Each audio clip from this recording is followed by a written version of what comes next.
امروز میدی لقب داره. شاید کسی تی دیل بشکنه که اصلا انتظارش نشتی. تی محبت قلب چی دست نده. دیگران ببخش، نه اینکه اوشن لایق بخششی دی، نه، چون که تو لایق آرامشی. وقتی نبخشی منه که این نفرت هودی زندان من و تو هم دربان و زندانی. اونا ننم آرامش داره یا نره، اما دنم تو آرامش نری، تو لایق آرامشی.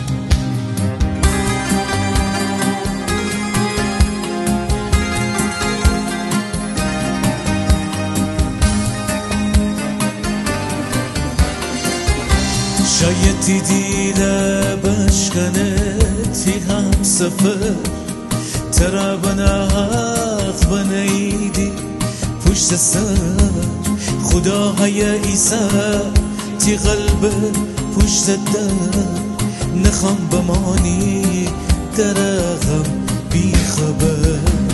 خداهای عیسی تی قلب پشت در نخوام بمانی در غم بی خبر.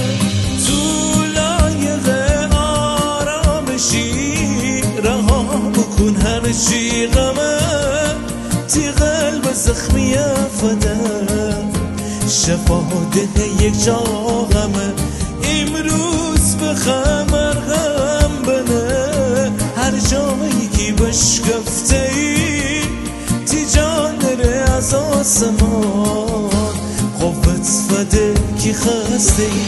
تو لایق آرامشی رها بکن هر چی غمه تی قلب زخمی فده شفا ده یک جا غمه.